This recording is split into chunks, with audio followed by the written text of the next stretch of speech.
Yo, balik lagi sama gue. Pernah kepikiran gak sih gimana rasanya hidup di zaman Romawi kuno? Bukan cuma soal gladiator sama Julius Caesar doang loh. Kali ini, kita bakal ngupas tuntas kehidupan sosial di era keemasan Romawi. Dari zaman Kaisar Nero yang kontroversial, sampai Marcus Aurelius yang filsuf banget, terinspirasi dari buku kerennya Samuel Dell.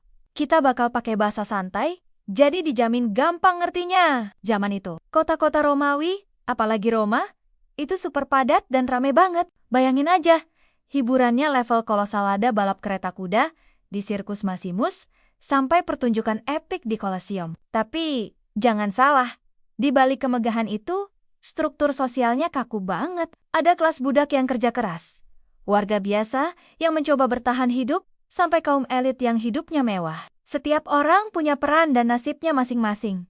Dan mobilitas sosial itu susah banget. Kehidupan sehari-hari mereka penuh warna, dari hiruk-pikuk pasar sampai ritual keagamaan yang unik. Nah, ngomongin politik, ini bagian yang seru. Kaisar itu ibarat selebriti sekaligus penguasa absolut. Ada yang karismatik dan dicintai rakyat, tapi ada juga yang tiran dan bikin resah.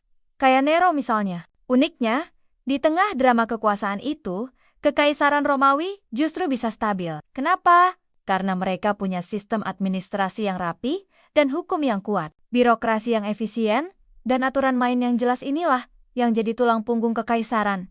Ngejaga semuanya tetap berjalan, meski kaisarnya silih berganti. Terus, gimana soal kesehatan mental orang Romawi? Banyak dari mereka, terutama kaum terpelajar, ngikutin filsafat stoicisme. Intinya, ini soal bagaimana tetap tenang, kuat, dan bijaksana ngadepin segala cobaan hidup. Mirip-mirip konsep mental kuat zaman sekarang lah. Di sisi lain, masyarakat umum masih banyak yang percaya sama tahayul, dewa-dewi, dan berbagai kultus misterius. Di tengah keragaman kepercayaan inilah, benih-benih spiritualitas baru yang nantinya akan mengubah dunia mulai tumbuh. Jadi, apa warisan mereka buat kita sekarang?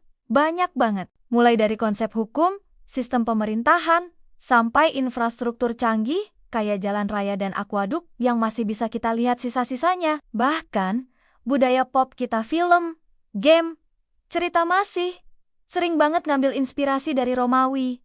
Keren kan? Ternyata, kehidupan mereka ribuan tahun lalu masih relevan sampai detik ini. Gimana? Seru kan jalan-jalan virtual ke Romawi kuno? Semoga nambah wawasan baru ya. Kalau kalian suka konten kayak gini, jangan lupa klik like, share, dan yang paling penting, subscribe channel ini biar nggak ketinggalan video seru lainnya. Sampai jumpa di episode berikutnya.